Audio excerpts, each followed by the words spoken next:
We will begin. We will start, everyone. Okay. Assalamualaikum warahmatullahi wabarakatuh. Hello, everyone. Good morning. Welcome, ladies and gentlemen. I appreciate you join us. This is Geological Engineering Mulawarman University webinar series. I am Panggia Getsebrian, lecturer in Geological Engineering Mulawarman University as moderator today. Today, we have special guest from Kyoto University, Dr. Vitor Ribeiro de Sá. Will deliver presentation about geostatistics, geology, data analysis, and modeling. Good morning, Vitor. How are you? Hi, Pangea. I'm fine. Nice to talk to you again. Okay. Thank you for joining us, Vitor. And I hope your health is very well. And are you ready? Yeah, I think I can start now. I'm going to share my screen. Okay. So as I talked to Pangea before, so I have a small technical problem. So my idea here today is to introduce a little bit what a geostatistician does, and also a study case. But when I merge two slides, I have some problems. So, but I can present them separately. So I believe my presentation is going to take more or less 45 minutes, 1 hour. So I'm going to share my screen here. But yeah. Okay.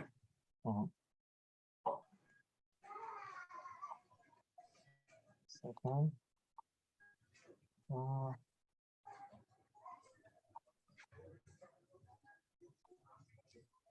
Just a second here.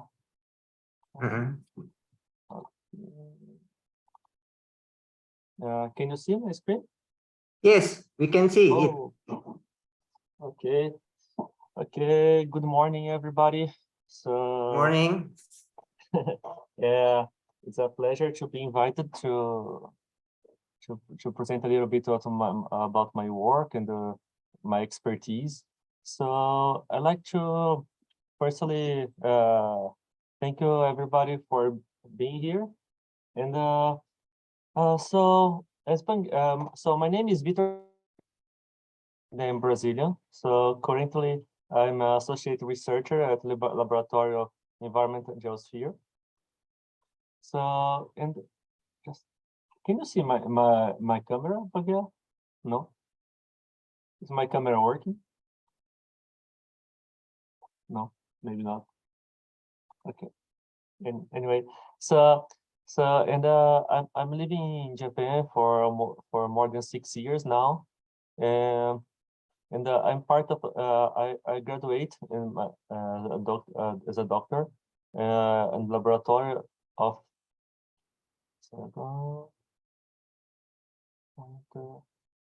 a laboratory of environmental geosphere engineering at Kyoto University, as Pangea introduced me before. So let's talk a little bit about myself.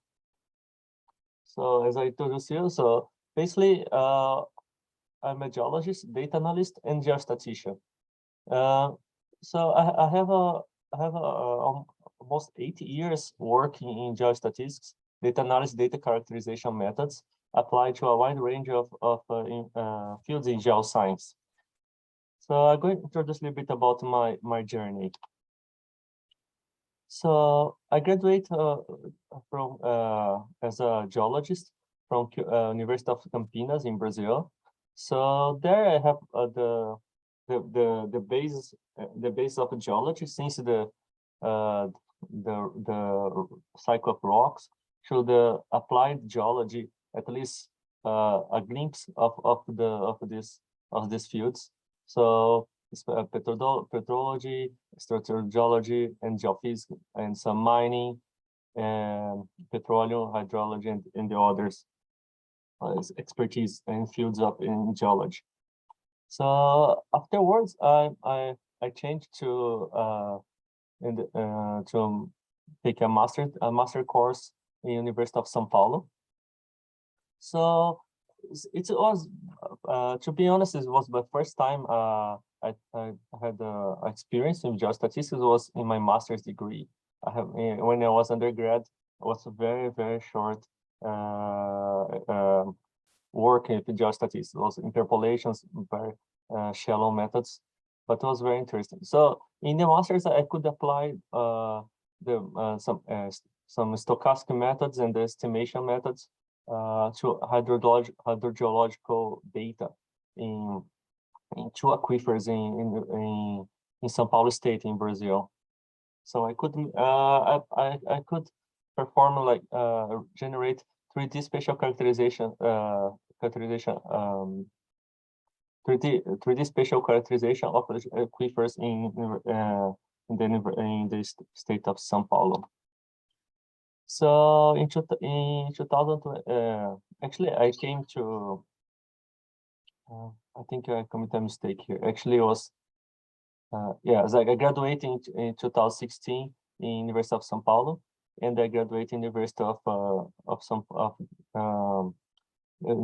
Kyoto University in 2022. But I came here in 2016. So at the Kyoto University, I deepened my knowledge in geostatistics, but now I start using principles of machine learning to characterize multivariate data. So as an outcome of my PhD, so I generated 3D modeling of an active massive sulfide in seafloor. So from this my PhD, I could publish 2 papers. I think I can talk about a little bit about them later. So what I do nowadays. So now I'm a postdoctoral research. So my main activities is developing a reliable workflows for realistically modeling mineral resource. I have worked on two projects. So one, although there are 3 topics here, but 2 are connected. So I work in rare earth elements and iron and manganese nodules in seafloor. And also I still working in some fields of active hydrothermal systems in seabed. So and as a side project, gold silver vein type thermal deposit in the Philippines. So this today, with a study case, I'm going to introduce you a little bit about this side project, because this project related to seafloor, I'm not allowed to share. And also I recently presented my results in Nancy in France in a IMG conference. Is the main conference in geostatistics nowadays. So said that, so my main interest is mineral resource modeling. So since so economic geology, to be more precise. So since the samples and field collection, samples collection in the field. So also I work with conceptual models in general to understand better the scenarios I'm working on, and by the end I make the 3D modeling. Okay, so my expertise, actually, when you say expertise, you can say it's a collection of this small skills, right? So I can consider like I'm expert in geostatistics, at least in the most traditional methods, such as stochastic conditional simulations. Also, I applied geology. So basically, again, so I worked my knowledge in geostatistics and also development of workflows to try to describe geological environments using sparse data. So more recently, I think in last 4 years ago, so I started working more in machine learning as well. So to be like in unsupervised, in general, I work more on unsupervised methods. Although I just release this year a paper using neural network, but now today I'm going to talk. Today I'm going to talk a little bit more about machine learning, especially unsupervised methods. Okay.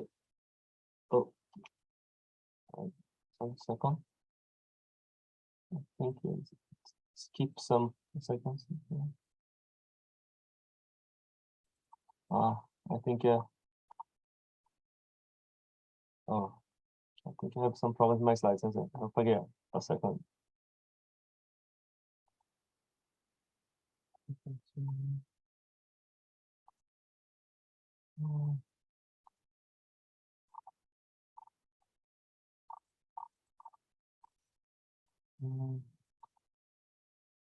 I believe You have missing slide or? I'm missing one slide here. It's introduction of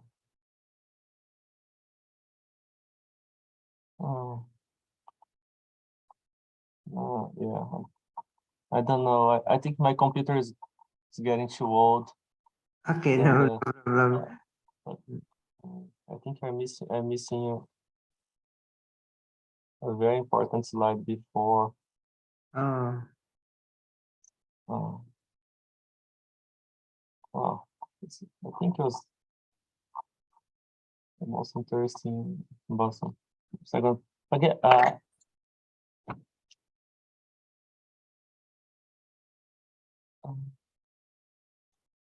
Wow. you not fix your slide or you I can just move on? can't actually. Is a slide they're going to talk about. And I show the difference between deterministic Yeah. models It's and it's an important one. yeah, it's important. Sorry, Pange. It was my last check. It was here. A second, Pange. Give me 1 minute. I think I can find. Okay. I will give you 1 minute. Sorry, Okay. very sorry. I think it's my first webinar like that. I Okay. don't know. I don't just check a second, but yeah. Okay. No problem. Okay, everyone. Maybe we will wait 1 minute or 2 minutes later because of some technical problem.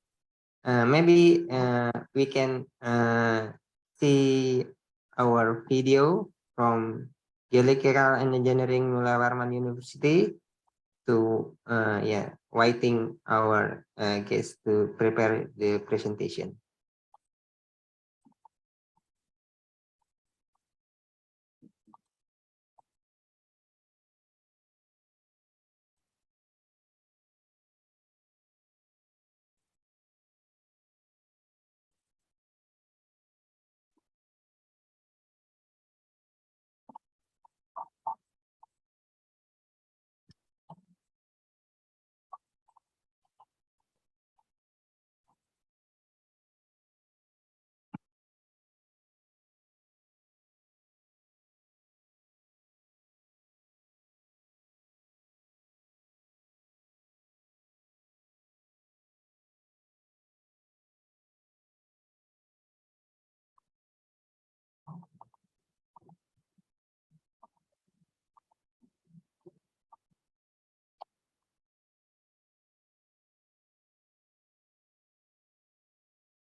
I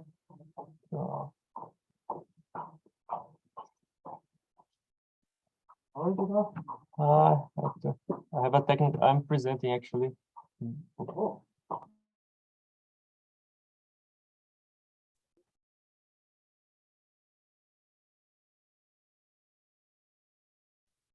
Okay,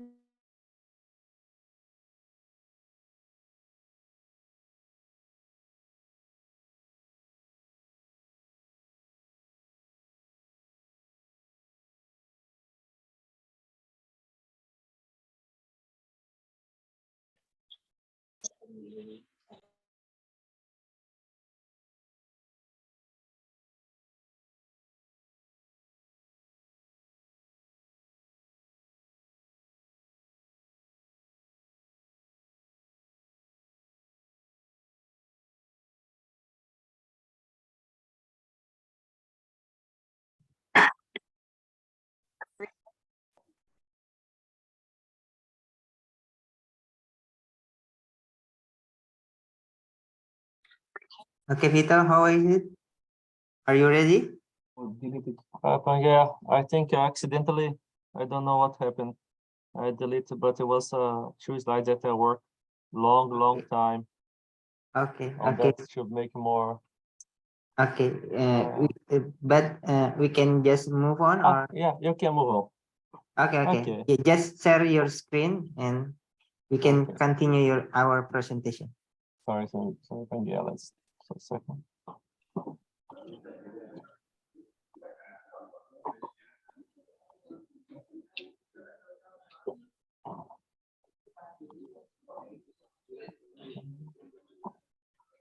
Okay, Pangea. So, but fortunately, I took a picture of, I don't know, I was bragging to my mom. This slide was very beautiful. So I'm going to read here more or less what I did. And but there's two slides that I skipped. So basically, okay. So in geoscience in general, there's two kinds of approach to model geological phenomenon. So you have the deterministic and the probabilistic methods. So the deterministic methods, that was the slide I prepared, but yeah, unfortunately it's disappeared. But anyway, so let's consider like we have like a egg, a chicken egg. So you want to model the shape of this egg. So in general, we start as a trial and error. You try different approach. For example, we start using like a circle. Afterwards, as a circle it doesn't fit what you are looking for, you set ellipse, and later on you move to another function that's more that's more suitable to depict this oval shape. Anyway, so and a second, I think I can show this how it is in I have another slide.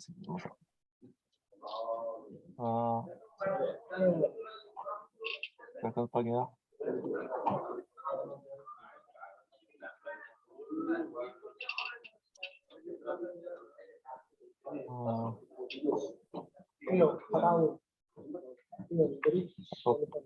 Can you see the slide here? Yeah. Okay. Can see okay. very clear. Okay. So part of the slide that I deleted, it was also first it was like a overall approach of the deterministic method, in using not only geoscience, but in some, especially in mining and oil industry. So they have determinist models that shows, you can see explicit models or implicit models. So when you use the explicit model, so the expert or the geologist in charge of the mining, so they literally connect dots using the samples they have from the field.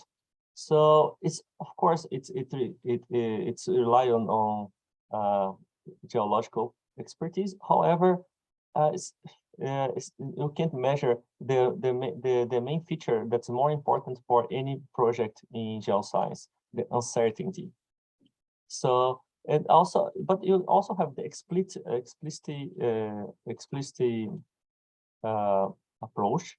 So it also you can use in general there's spline to reach close to the shape of the mineralized zones. So, but this kind of approach, they can lead to resource downgrades, and also there's a lack of uncertainty. Let's go to the original presentation now. Okay. So, what do you mean by uncertainty? So uncertainty is a lack of complete information about some quantity. So basically, once you are dealing with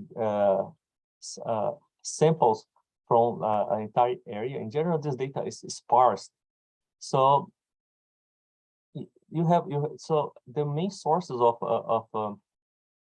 uncertainty in this case, sparsity and heterogeneity of the data, the available data. So as you can see here, only an example how statistical methods can ensure the quantification of uncertainty. So you have the outcome of simulation. In this outcome, and also you have the input data. Here's the red line.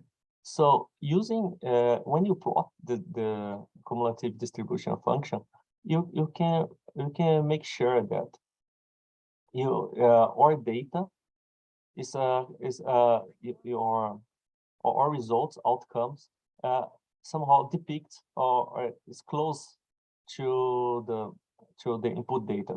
That's what you want, because what we are sure is the input data. So in our results, so as a simulation have several scenarios. So you can pick, you can handpick the scenarios that is closer to our input data. So basically, it's the main perk of geostatistical methods, especially simulations. So using statistics, it provides it can provide the tools to evaluate it. So and the prefix geo in geostatistics is just to emphasize that location is determinant for our results. So okay, so let's talk a little bit about probabilistic models. Probabilistic models, so similarly to it's close. So you deal with random variables. It's very similar to the basic algebra you have at high school. So in high school in general, the pair of coordinates just hold one possible variable. But when you are dealing with random variables, so it represents a distribution of possible values. So for this example, I select like a neighborhood, and you have this these dots, the colorful ones, where you know the distribution of them, like the distribution results of them. And you have this yellow dot here, where is unknown sample. So basically, you combine several. You combine the neighbor data in order to reach the unknown value. So this unknown value tends to be similar to the mean of the neighbors.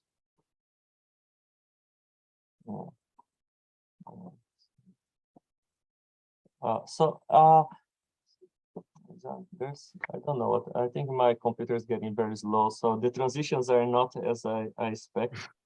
So similarly, I did in the slide that was deleted or disappeared. So I compared the real world. Before I was comparing also to the deterministic world, but this one actually is probabilistic. Sorry, I don't. Is actually is a probabilistic model, not a deterministic model. So from the real world, you have the average, variability, and here you have continuity of the phenomenon. So using the probabilistic word, so you can extract the mean, the variance, and overall the same variogram of your data. So when you can understand the continuity of the phenomenon, it could be any phenomenon. So I don't know what happened, Pangia, sorry, but also they skip another another slide. Really? Yeah, I think I don't know. Anyway, so let's talk about the same variogram. Same variogram is a tool to quantify the spatial continuity of our data. So it's the translation of this equation here is 1/2 of the average squared difference over lag distance. So the lag distance I'm going to show here. So the lag distance is a vector that presents direction and distance between between the point, the dots, the available data. So analyzing this kind of the distribution of here. So let's consider at first data point on a regular grid. That is not the case in general in geoscience. But so basically, what you can infer from the same variogram, you can infer that the distance increase and the variability tends to increase as well. So this is here. So calculate if over all possible pairs separated by the lag. So you scan using this this configuration here. You start scanning all our grid, and you start computing the same variogram for. So basically, with one lag. So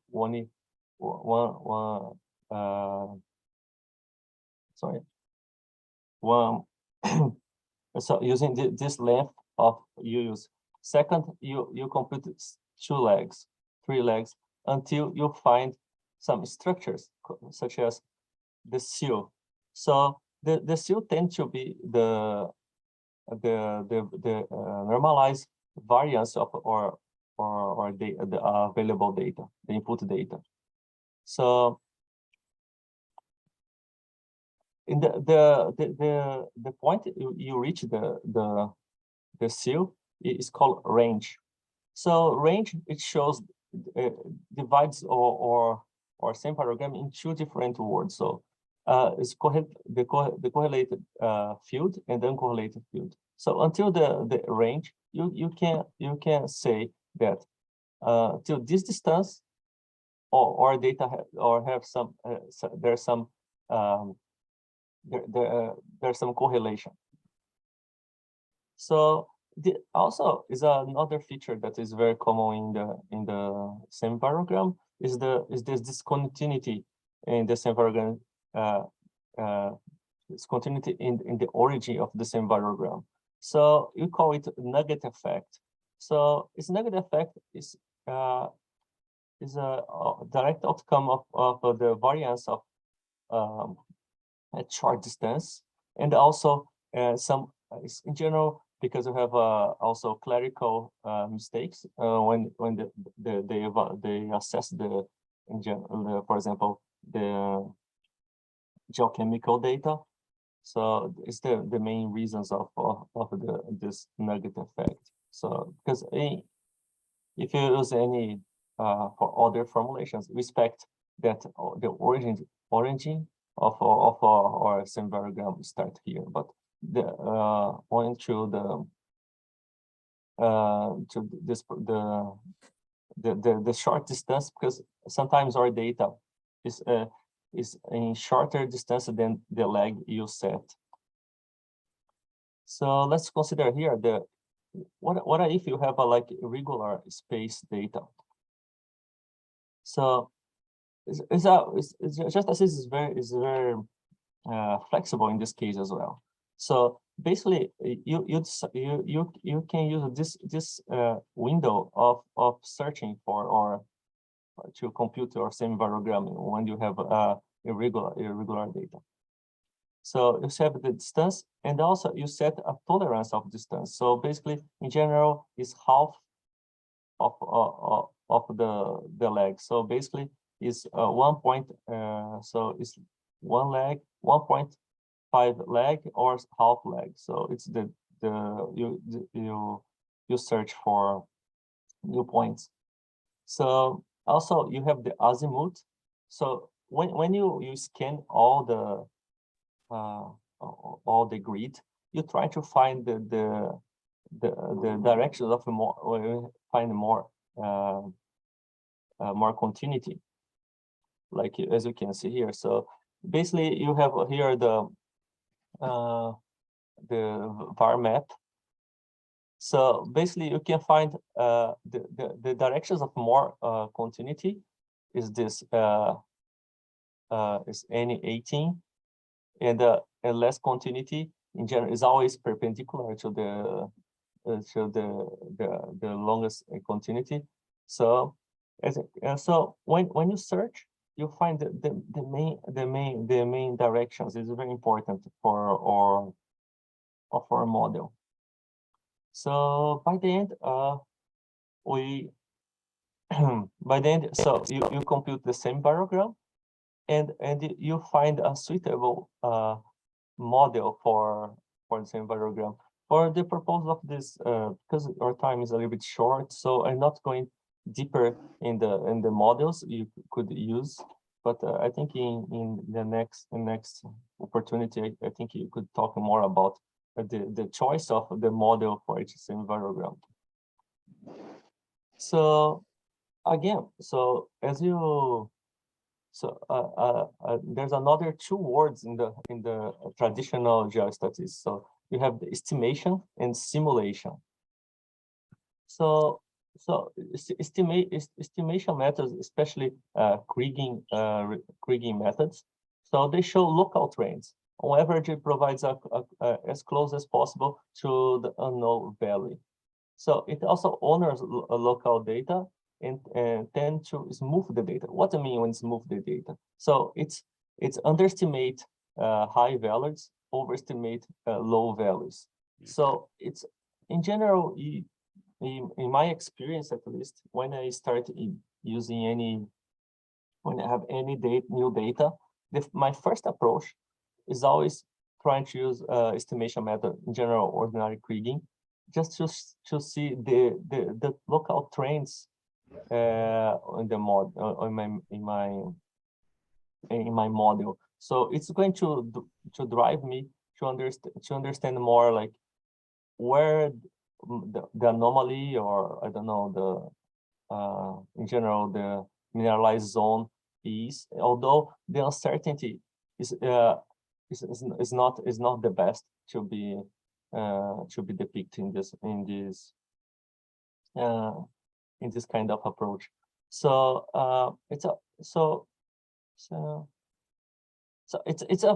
but you can consider this method very appropriate once you have like a very homogeneous data that I never seen in 80 years working in geostatistics. I never seen like a very homogeneous data that or in which estimation methods could be more appropriate.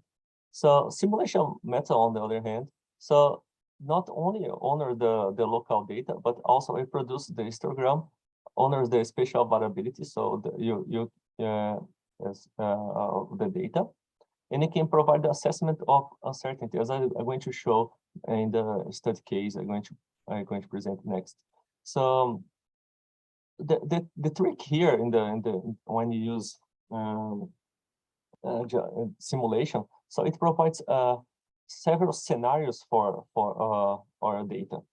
So basically, they call equiprobable realizations, but technically, I don't think the odds of their realizations is equiprobable. But yeah, if you find some books, they are going to say that. So I'm going to talk a little bit now. Summarize what I do as a geostatistician.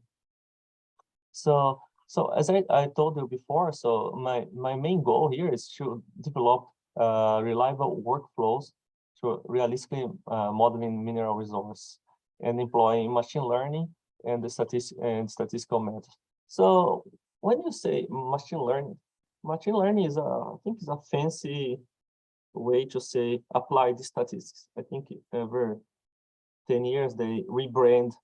I think applied geostatistics, they change for data engineering. I don't know, they change the names, but I use applied geostatistics to characterize my multivariate data, to give some meaning for that that data I have. So here example is an example of my workflows I developed over these years. So basically, when I receive the data, I try to understand what can I do with this data. So I developed a workflow, and later I make it more graphical to show the broad audience. Because in general, when I work, I'm not working with geostatisticians at all. So basically, only geostatistician I work with is Koike Sensei, who knows even way more than me. But like when you work when you show it to, for example, Jamstack, the sponsor of my project, so you need to show in a way that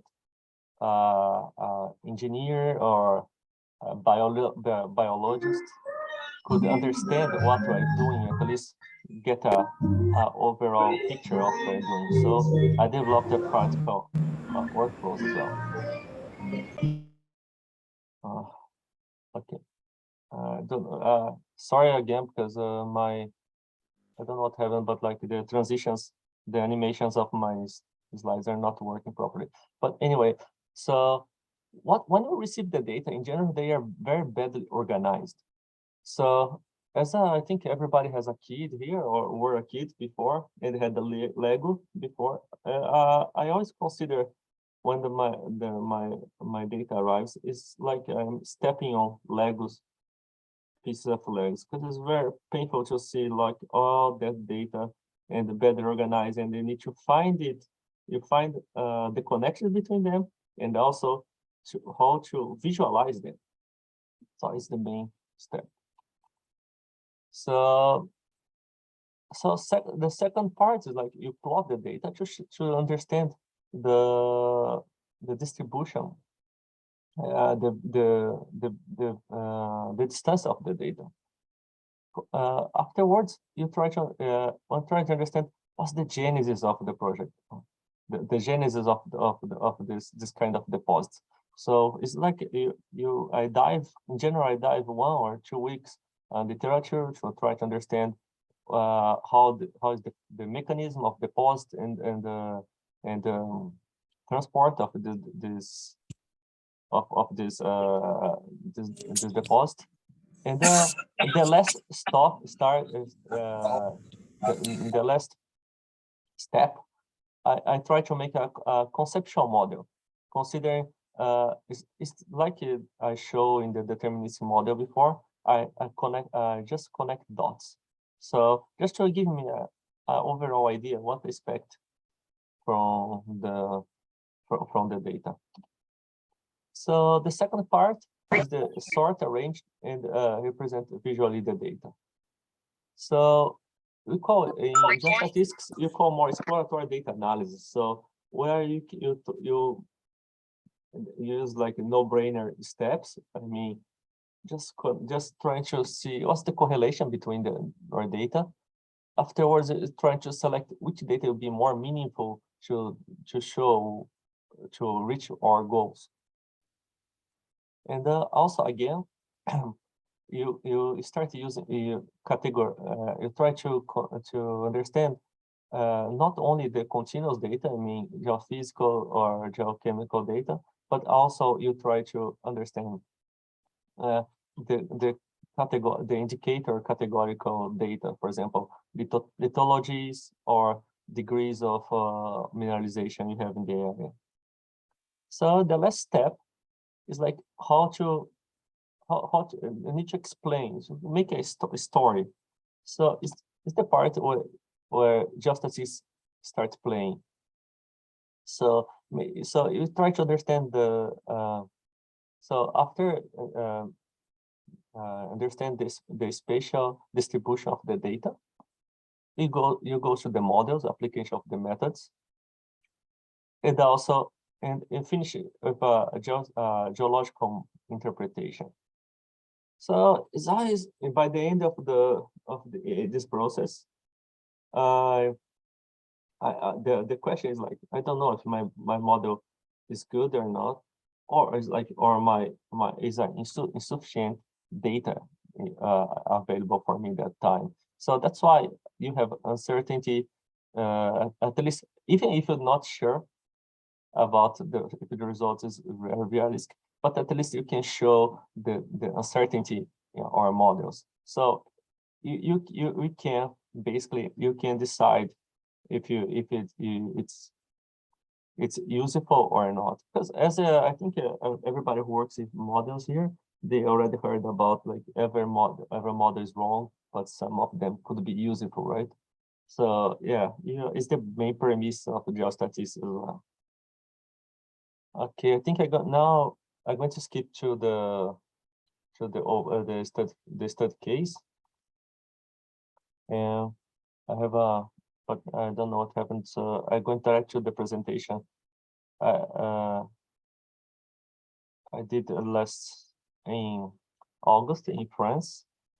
So actually I prepare like a shorter presentation. So, but so I don't know why it's not working properly. So I'm going to skip some steps, but I'm going to show you like the study case of the in geostatistics. So in this study case, so in this study case, I'm working on like an area in the Philippines. So it's a epithermal vein type deposits that is related to gold and silver. So basically, is basically this kind of deposits is very important because they account for the main source of gold and silver of the world. And also, I think it's not only in Philippines but also Indonesia. I think you have many world-class deposits of epithermal deposits. So just to show that it's important. Gold always expensive, so yeah, it keeps people interested on this kind of projects.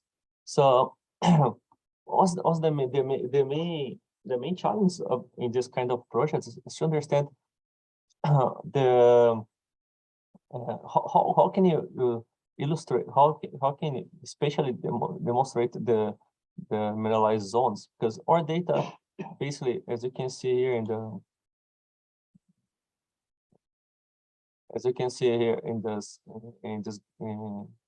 this scheme here. So you can see our data this kind of deposits, or gold and silver, they are hosted in veins, stockworks, and disseminations.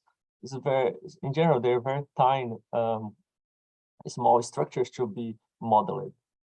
So they can be shown together or in single entities.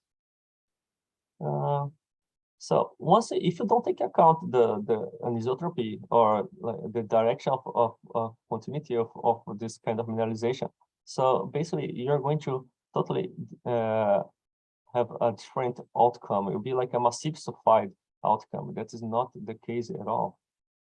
So I think I talked about this before. So I'm not going deeper here, but like just show that, like, as I told you, like understanding the genesis of the deposit is very important, because it's going to help you to interpret your final data. So in this case here, you are looking for the main veins, especially what they call the middle stage in this deposit.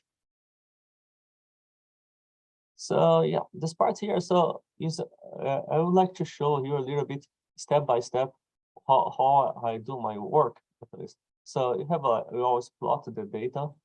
You created you create a conceptual model. So here you try to understand according to the field measures, like the field incursion, that they bring some data. So you try to understand exactly how they see the mineralization field is very important as well. So afterwards, we start understand what's according to the description in field, what's the lithology, the permeability, geological alteration, and afterwards you try to connect it, show it statistically, if they have some correlation.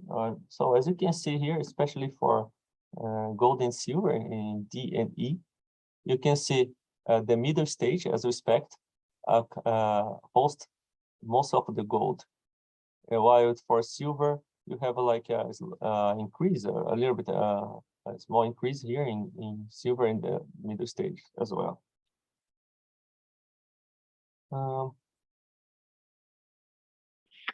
So is again, just this part I'll try to skip it firstly, but it's important to show like according to statistical analysis, you can prove parts of things that you can see in the literature, that the deposit is highly controlled by lithology and geological structures. So everything here was done by using Python in general. So I use let's say pivot tables. So it helps a lot when, and afterwards, after wrangling the data, we can wrangling the data. So you can plot this this information here. So it shows not only for us, but also for the broad audience, that how our data is displayed in the area. So again, like just to show, again, it's part of the data analysis. So once you conclude that gold and silver are highly correlated, so, and you can see according to the field description, you have you can see that the gold, the highly values of gold and silver are related to the middle stage, as you showed before. So afterwards, let's just be quick here, but like so as a very important step of my work. So we try to, after all this analysis, you try to understand, to create like a workflow. So what is it's going to be our approach to reach your final goal. That is to depict a spatial vein and veinlet modeling. So in this case here, you decide to choose as machine learning the hierarchical clustering analysis. And the geostatistical methods use turning bands and truncated Gaussian simulation. So basically, so you divide your workflow in two branches here. So firstly, you have you use the, once you understand the gold and silver have high correlation, not only it's not only correlational, but also causal, according to the literature as well. So you transform the data. So you use the log of gold to input in in your turning band. So basically, it's a continuous data. So you can show it, you can see you can see the distribution of the grade of gold, and on the other hand, you have used the log gold and silver to apply hierarchical clustering analysis. So basically, you create clusters that they are similar, geochemically similar. So afterwards, you can you use a truncated Gaussian simulation to try to depict this categorical data. So it's a part that I organized before just to be quicker, but here I explain more or less how the premises of hierarchical clustering analysis. So basically, as you can see, so you create these clusters that, or they are similar in the features in general. This example is I don't have any feature, but like X and Y. So you create features, and also the branches here, the smaller, the shorter the branch is, the more correlate they are, homogeneous they are. So the main concept in the clustering is based on similarity of the data. So as the geostatistical method is just to show the workflow I use. I'm not going in details in this method, but like why I'm using two different methods.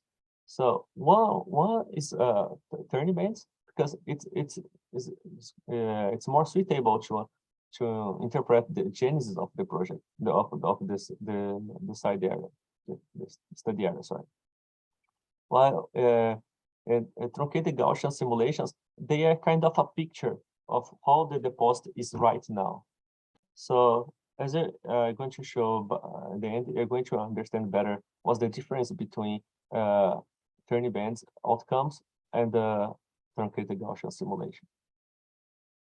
So another important aspect that you need to take into account in this project is the anisotropy.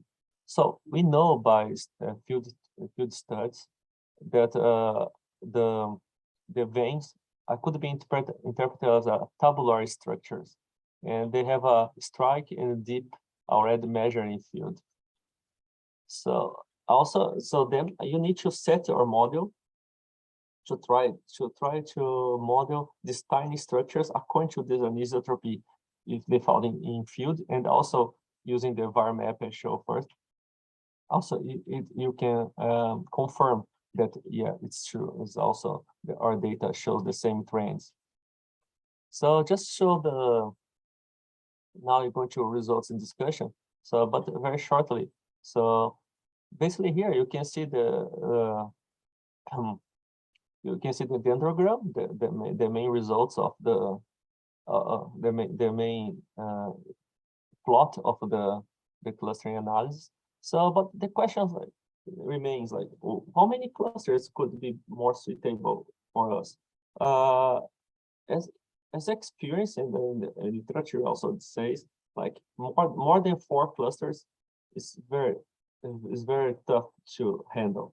So I always trying to keep something between 3 and 4 clusters. So in this method you have the elbow method and the silhouette method that shows that three could be very suitable for us. But not only the statistical method shows us that the ideal number of clusters. You also need to understand how it shows in your data. So if you use it, because there's a kind of questions, 3 or 4. Let's see. So plotting for 3, you can see the data is very divided. Well divided. I think it could be useful for interpretation. So as you can see, the cluster 3 must be the veins of our deposit. And if we increase for four clusters, so you can see that increasing the number of clusters, actually they are going to subdivide the lower values. That does help it that much, because you are interested basically more in the in intermediate and high values. So that's why it's very important not only consider the results of the machine learning results, but also the geological expertise and the knowledge about the study area. So again, just to show, it's a just continuation to show how gold and silver are shown in the according to using 3 clusters. So as you can see, cluster 3 accounts for the highest values of gold and silver. Also, as you can see, our data using the histogram, also your data is better characterized now. So especially for gold, our main target here. So as you can see, cluster 1 must be the samples that there's no mineralization, and the cluster, this cluster 2 must be something like late or early mineralization.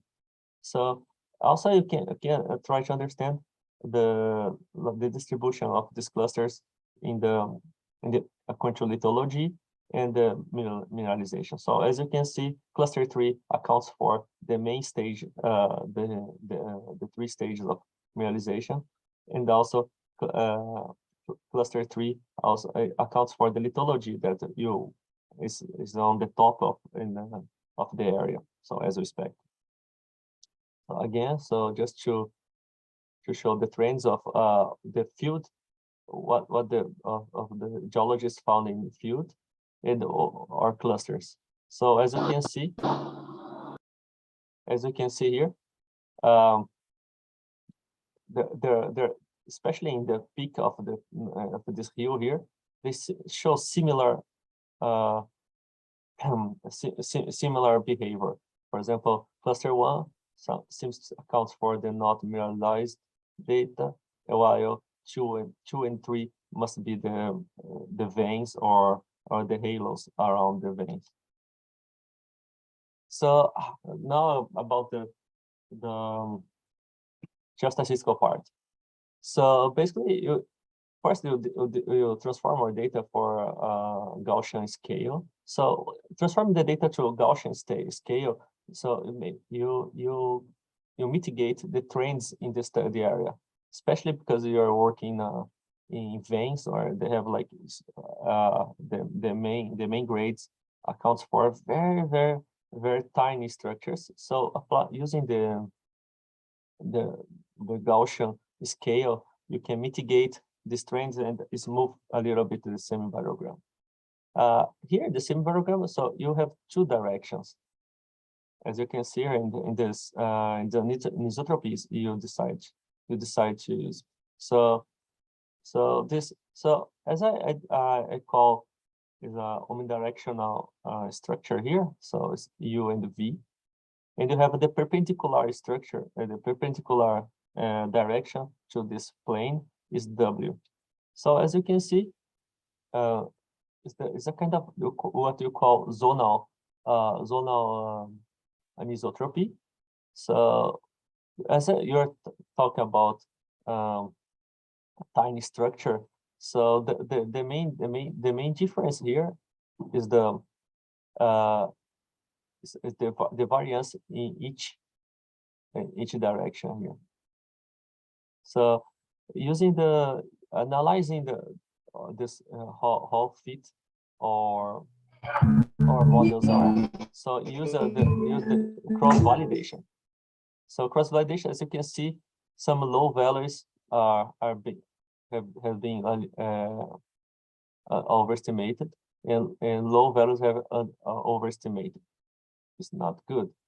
But like analyzing the uncertainty of your models, so you can see that in this plane here, our model our model and the average of all the 100 realizations are very close.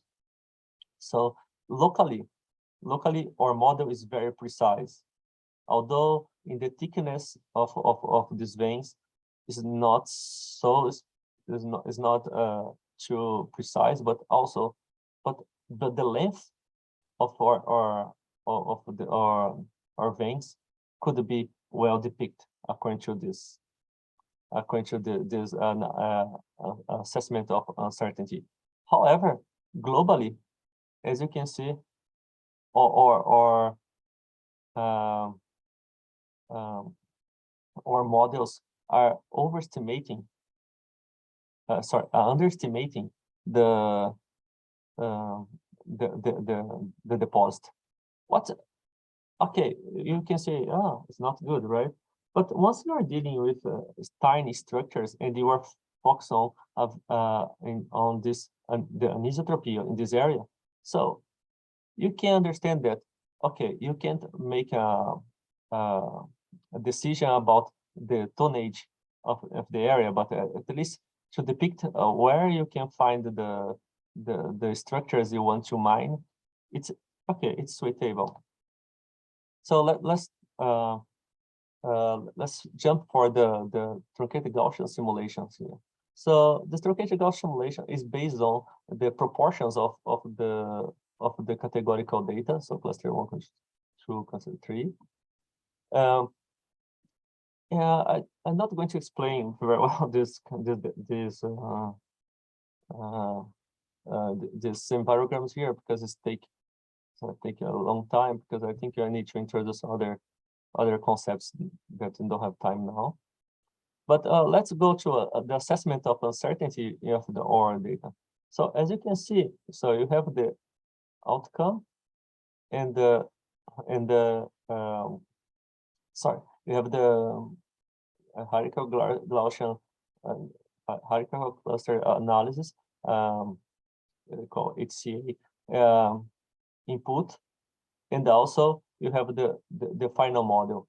As you can see here, using our truncated Gaussian simulation, so cluster 1, that where we are is not supposed to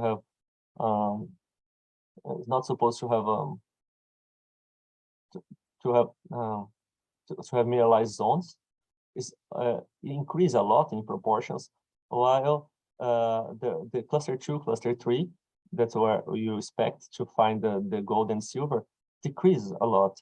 So again, you have the same issue you have using Turney bands before in the previous method. So once you are focused on this anisotropy and the tiny structures, it's okay. You see this kind of downgrade of your proportion. So, but as you can see, the trend is very similar to the input data, although the scale here is way lower, but the trend is still the same. And also you can shorten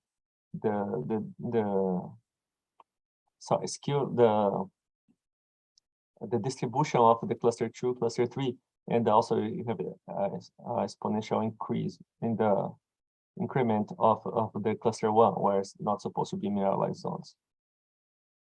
So let's show the results. So for Turney bands, as you can see here, so you can see very easily the structures of the veins, and also you have these smooth areas here that you can assume that these areas here they have maybe is a pathway from the fluid. So using Turney bands, you can not only tracking the stock work, but you also can track the pathways of the fluid. So you can understand, you can check probably is where they have more fractures in the lower levels of the study area. On the other hand, you have here the truncated Gaussian simulation. So as you can see here, these smooth features are not depicted here. So that's what I told you before. So truncated Gaussian simulation, in this case, they show like a picture of the current scenario in the deposit. So as you can see here, you can is where is the stock work, same area here, stock work here. So and this like Indonesia, in Philippines also tropical area. So this you have this enriched layers as a result of weathering in this study area. I think just talk about that. That's just it's not is a part I had skipped before. Okay, so I think I show a small video about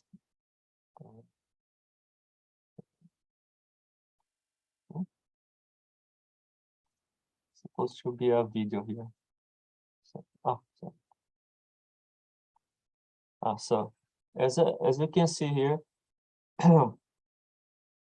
they're supposed to be the same speed, but as you can see the structures of the veins. So let's go again.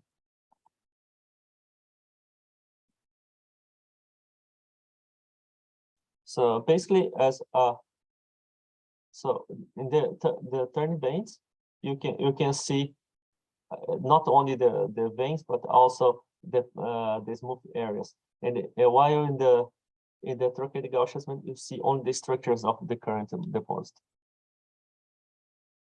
So this is the final result. So I use I have a cross section here just to find.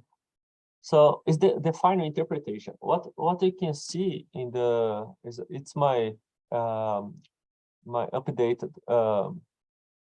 geological model. So what you can see, you can see from this area, from this part here, like this as well, here and here, that is not shown this part. I call it a feeder zone. Feeder zone is a fracture zones where the fluid could be tracked. So probably it's like they have very low concentration of gold and silver, but as but it's higher than other areas here. So you can infer that probably in the geological in the past, the fluid passed through this area. So also, as you can see, the higher concentrations of gold and silver here and another here. So if you know or deposit the deposit of this kind of the mineral deposit, this kind of thermal deposit, they are triggered by the encounter of the hot fluid with the aquifer, shallow aquifer. So you can infer that there's a fluctuation of I think I call the fract zone. So basically, probably you have in the past the deeper aquifer, and later this shallow aquifer. So that's why you can find the higher concentration of gold and silver. So and also these blue zones is a early stage mineral, but it's an early stage mineralization. So also I also can understand it as a halo around the vein. Sorry, I think so here I just correlate cluster 1 is also you can say is the waste. So if you decide to have a mining activity here, so probably is not economic important for you. So cluster 1 as well could be a feeder zone here. And the stock work as accounts for the cluster 2, cluster 3, and also you can see the phreatic activities here. I think it's not actually the conclusion of my presentation, but the main conclusion of this presentation I did in France is that the variability of the main or bodies along the anisotropy directions can be achieved, but only in detriment of global statistics. So basically, it's a very, I don't think it's only suitable for hydrothermal deposits, but also I think in Indonesia you work a lot with also hydrothermal fields, but more towards geothermal energy, right? So I think using these methods, you maybe not using gold and silver, but different elements, you can track fracture zones in this area. But my conclusion that is supposed to be in another slide is like geostatistics is very suitable for many fields in geoscience, from atmospherical pollution, geothermal energy. So although it's a very complex field, I do invite you to take a look, at least in the basic methods in geostatistics. I think it'll be very useful for to get conclusions of your work, because especially when you are a geoscientist, right? So you need to understand the spatial position of our data. Is very important for our conclusions and also taking decisions. I think. Thank you very much, Pagea, and everybody. Sorry, but I have prepared some extra slides. It's supposed to be more funny, because I prepared some kind of icebreakers in the slides, but I don't know what happened, but it's okay. Thank you very much, everybody. Okay. Thank you very much for your nice presentation, Vitor. We have maybe around 94 participants, not only from Mulawarman University, but also from other university and some company. And I cannot mention one by one. Okay. Does anyone have question? If you have question, raise hand and unmute your mic and ask the question to our speaker, please.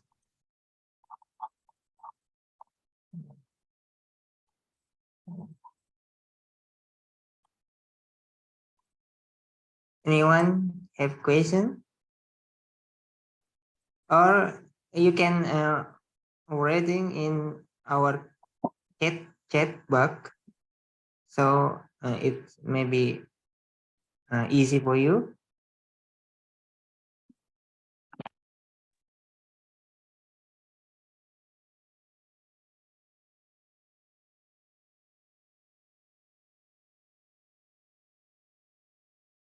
Okay, Vitor, I have one question for you. So as we know, for the geostatistic model, we must know how the conceptual geological conceptual model in that area. Can we just do geostatistic model without conceptual model? Could you repeat again? Sorry. Okay. As we know, for the geostatistic model, we must know the conceptual model, geological conceptual model in that area. Can we just do geostatistic model without conceptual model before? Yeah, actually, you can as I didn't emphasize that much, but I think when you, for example, when the first approach you can use in your data is applying some ordinary kriging, indicator kriging, just to show. I do it sometimes, most of the times actually, to show, not to try to understand the distribution, at least the main trends of the area. So yeah, it's very, I think you can use not so sophisticated geostatistical methods to depict your area. So I think it's very important. If you second, I think you are sharing the wrong. Right. Okay. So it's I think you can combine like your statistical analysis and also the analysis of your data to very simple statistical geostatistical approach like um, ordinary kriging. I think is a very good question, Pangia. But yeah, I really think you can do a preliminary approach using geostatistics. Okay, thank you very much, Vitor. So anyone have question? Maybe Mr. Ali Ahmad Ali Sharif from Ulum from Lambung Mangkurat University, or Mr. Karel from Cendrawasih University. You have question?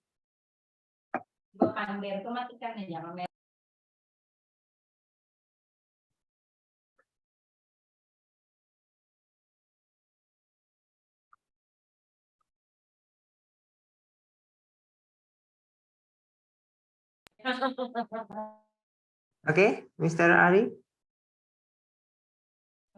Oke, Mas Gia. Okay. Assalamualaikum. Good morning. Thank you. Waalaikumsalam warahmatullahi wabarakatuh. Morning, Vitor. Morning. Are you in Kyoto right now? Yeah. Okay. I have Kyoto. Okay, thank you. Maybe I have two questions for you. The first one is about the basic of geostatistical method. Right now, I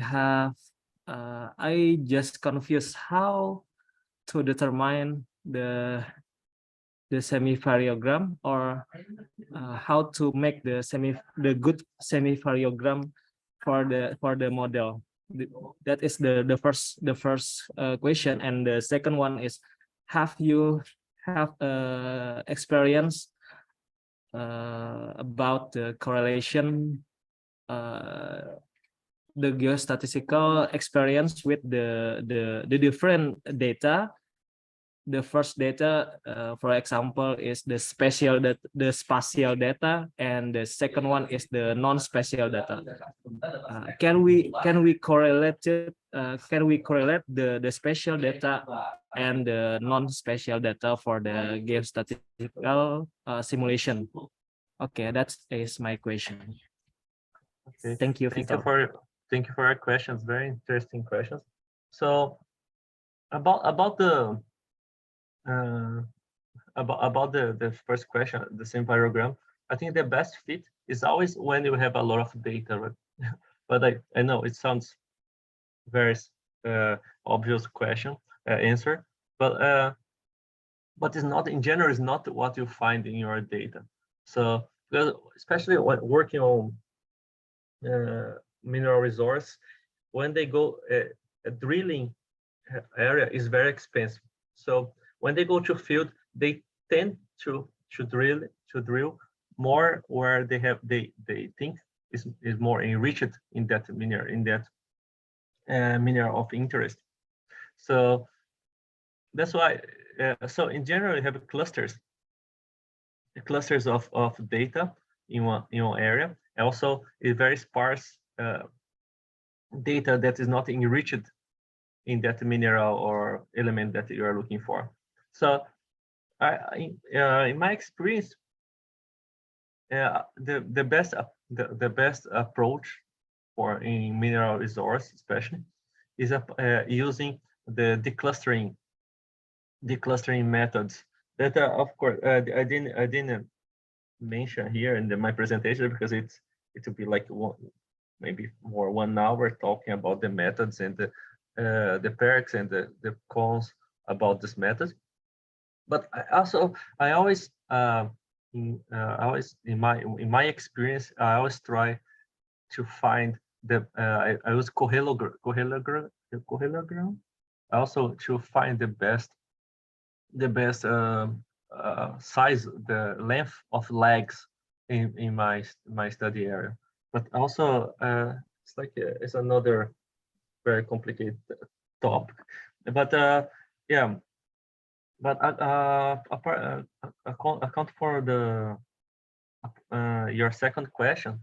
So yeah, actually, I never seen a method that you can. It's a very interesting question, but I never seen a method that you can combine, for example, continuous data like gold, silver, and like your categorical data. For example, what you're saying, doing my work, you can correlate directly to the mineralized stage zones.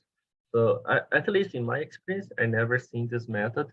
So that's why in general, I always try to run methodologies parallel to each other. So basically, I run one method concerning the multivariate continuous data and another method using the categorical data.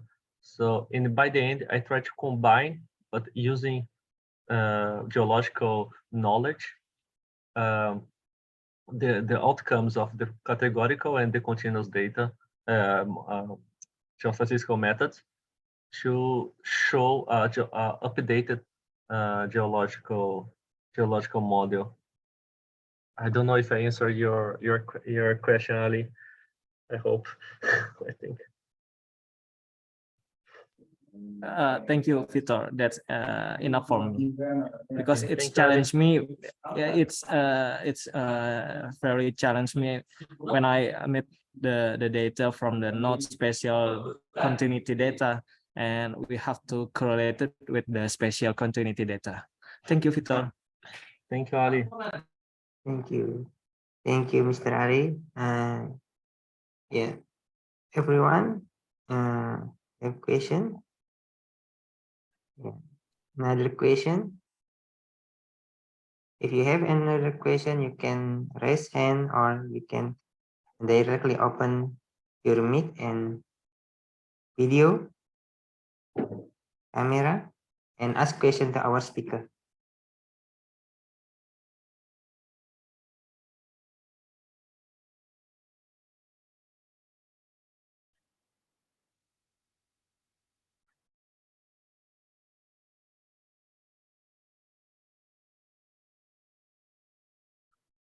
Okay, maybe if no one have question, this the end of our webinar.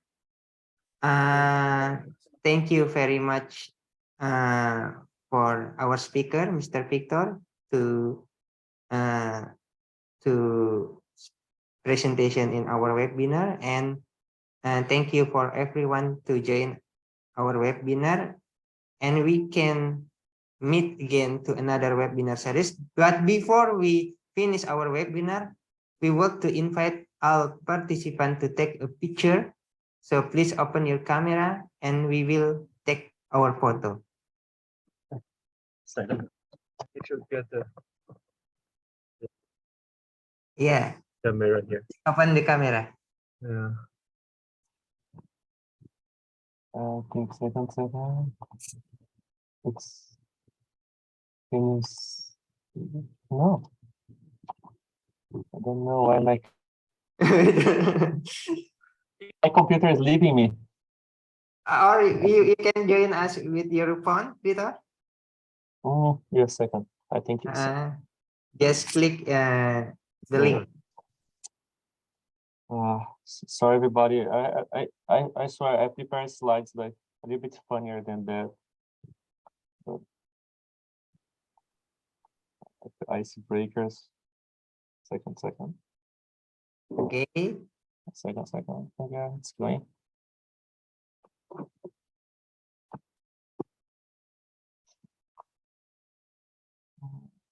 Victor, are you ready?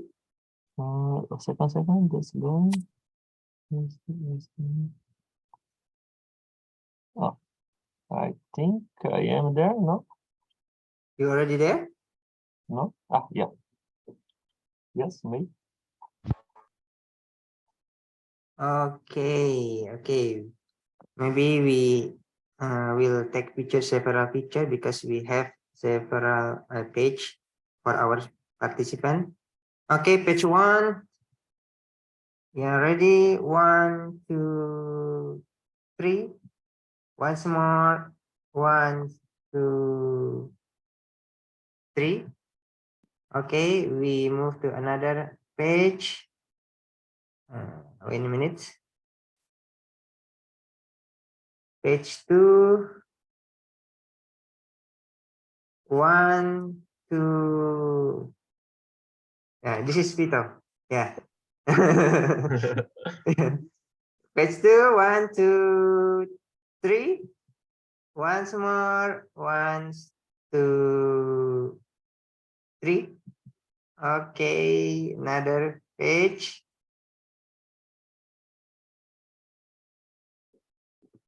Page 3. 1, 2, 3. 1, 2, 3. The last page, page 4. 1, 2, 3.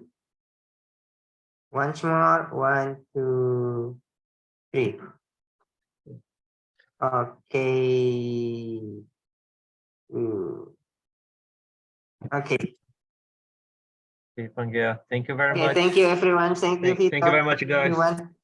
We will meet See you in next. another webinar series. Thank you. Assalamualaikum warahmatullahi wabarakatuh. Waalaikumsalam. Thank you, Vitor.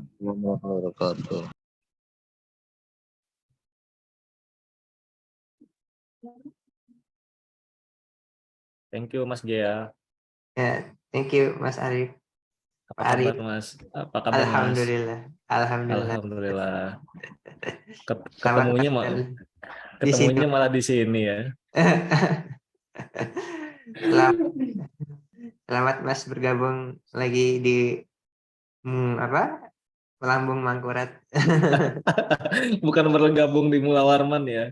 Iya, maunya Aduh, teman sih. iya. Itu ada Pak Karel juga tuh. Iya, ini Pak Karel masih sibuk kayaknya dia. Jadinya nggak dibuka videonya. Oh Oke iya Mas, iya. nanti kita kapan-kapan ngobrol lagi. Siap, Mas Eh, Gea. Sehat-sehat terus, Mas. Sama-sama. Terima Sama-sama. kasih. Assalamualaikum. Sama-sama. Waalaikumsalam warahmatullahi wabarakatuh.